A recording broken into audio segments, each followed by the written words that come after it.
거룩하신 하나님 아버지, 은혜를 감사합니다. 오늘도 우리에게 귀한 시간을 주셨사오니 말씀 들으며 기도의 자리로 나아가기 원합니다. 성령님 우리를 지키시고 인도하여 주시옵소서. 예수님 이름으로 기도드립니다. 아멘. 찬송가 465장 하나님께 찬양드립니다. 주 믿는 나 위에 진실하고 날 보는 자 위에서 정결코 담대하여 이 세상 환난 중에 나 용감히 늘 승리하리라. 나 용감히 늘 승리하리라. 저 원수도 내 참된 친구 삼고 남 주면서 행한 일 잊으리.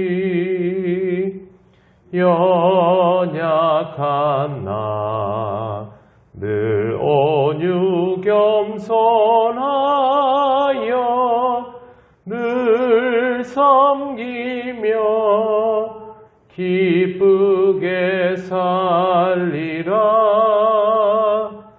늘 섬기며 기쁘게 살리라. 늘 바빠도 나 힘써 기도하며 주와 함께 늘 교제하리라.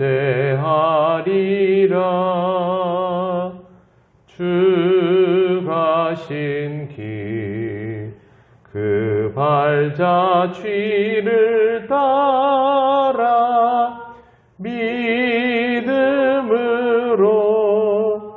늘 살게 하소서. 믿음으로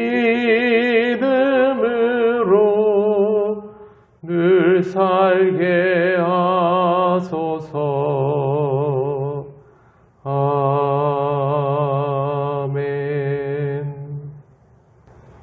하나님 말씀 로마서 9장 27절 28절입니다. 같이 봉독하겠습니다. 또 이사야가 이스라엘에 관하여 외치되 이스라엘 자손들의 수가 비록 바다의 모래 같을지라도 남은 자만 구원을 받으리니 주께서 땅 위에서 그 말씀을 이루고 속히 시행하시리라 하셨느니라. 아멘. 이스라엘 자손의 수가 바다의 모래같이 많게 해주겠다라고 하신 이는 하나님이십니다.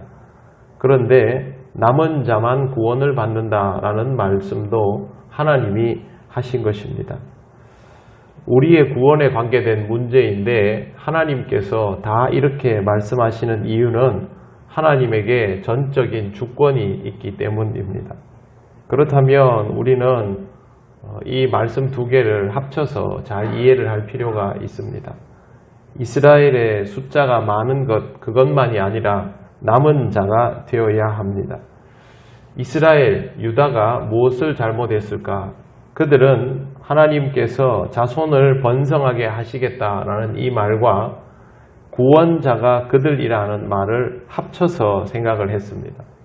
그런데 자손이 모래알처럼 번성하겠다라는 말도 분명하지만 이 사람들이 다 구원을 받는 것이 아니라 하나님의 뜻대로 살아가고 그렇게 남은 자라야만 구원이 유효하다는 사실을 깨닫지를 못한 것입니다. 그래서 이 둘을 가지고 숫자가 많은 것을 취하여 버리는 것이 아니라 남은 자로 살아갈 수 있는 사람이 되어야만 이 말씀의 의미를 제대로 이해하는 것이 됩니다. 28절 보시면 주께서 땅 위에서 그 말씀을 이루고 속히 시행하시리라 하셨느니라 그렇게 되어 있습니다. 공동번역은 이 말씀을 이렇게 번역합니다. 주께서는 약속하신 말씀을 신속히 그리고 엄격히 이 세상에서 다 이루시리라. 신속히와 엄격히라는 표현을 주목하여 볼 필요가 있습니다.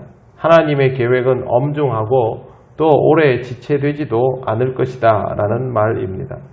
주님의 재림이 더딘 것은 아무도 멸망하지 않고 다 회개하도록 그렇게 기다려 주시는 것이지 무작정 연장되는 것은 아닙니다. 그러니 주님의 날은 언젠가는 오게 되며 우리는 이에 대해서 긴장감을 풀지 말아야 합니다. 또 우리의 수완이 얼마인지도 전혀 알지 못하지 않습니까? 더더욱 긴장감을 가질 필요가 있습니다. 하나님의 주권에 대해서 우리가 좀 생각할 필요가 있습니다. 하나님은 우리를 얼마든지 멸망시킬 수 있는 분이다라는 사실을 제대로 잘 이해하지 못하고 살아가는 것이 우리의 패착입니다. 우리의 삶이면 주권이 우리에게 있으면 어떨까요? 그러면 우리가 이것을 마음대로 할 수 있고 또 그에 대한 결과도 충분히 괜찮아야 합니다만 안타깝게도 우리는 한치 앞을 내다보지 못하는 인생입니다. 그렇기 때문에 우리에게 주권이 주어진다고 해서 이 주권을 제대로 행사할 리도 없습니다. 요즘 대통령을 하겠다는 분들이 많이 나옵니다. 이렇게 보고 있으면 국민들 중에도 나도 대통령 한번 해봤으면 이런 마음 가지는 사람도 있을 수 있습니다. 그러나 실제로 대통령을 역임한 사람들을 보더라도 저 직무가 그렇게 간단하게 수행되는 일이 절대 아니라는 것을 잘 압니다. 대통령은 고사하고 우리들 각자의 삶을 영위하는 것도 결코 쉽지가 않습니다. 이런 상황에서 하나님이 너희의 주권 그러면 네가 한번 직접 마음대로 주권적 행사를 하면서 살아봐라 하면 어떻게 될까요? 지금 우리의 삶보다 훨씬 더 나은 모습이 나올까요? 그렇지가 못합니다. 이스라엘은 하나님 앞에서 자존적 주권을 항상 요구를 했죠. 자기들이 원하는 대로 살기를 원했고 결과는 패망이었습니다. 이것이 인간의 한계입니다. 인간이 지금 무엇을 향하여 가고 있을까요? 인간은 그대로 두면 멸망을 향하여 가고 있을 뿐입니다. 항상 종말을 의식할 수밖에 없는 것이 인간이죠. 그래서 하나님이 우리를 주권적으로 통치하시는 것이 우리가 우리 스스로를 다스리고 우리 중에 누군가가 서로를 다스리는 것보다 우리에게는 정말 다행한 일이고 복된 일이라는 것이죠. 이걸 잊지 말아야 합니다. 하나님이 주권을 가지시는 이유는 우리를 다스리기 위해서가 아니라 우리를 이롭게 하고 지키시기 위해서입니다. 그냥 내버려 두면 완전히 멸망할 것을 하나님의 주권적 통치를 통해서 우리를 붙들어 주셔서 우리 중에 하나님 나라에 들어갈 사람들을 지켜내시기 위해서 주권적 행사를 하시는 것입니다. 그래서 우리는 하나님 앞에 별로 할 말이 없습니다. 하나님의 주권적 통치에 대해서 거부하는 것이 참 많아진 시대임에도 불구하고 우리는 하나님의 주권을 기쁘게 인정하며 하나님께 더욱 순종하고 이것이 우리에게 가장 유익한 삶인 것을 기억하면서 그렇게 살아가야 합니다. 사랑하는 성도 여러분, 하나님의 주권은 우리를 위하여 표현되는 것임을 잘 기억하시고 오늘도 하나님의 주권적 통치 아래에서 순종하는 백성으로 하나님을 더욱 느끼고 사랑하는 백성으로 그렇게 살아가시기를 바랍니다. 기도드리겠습니다.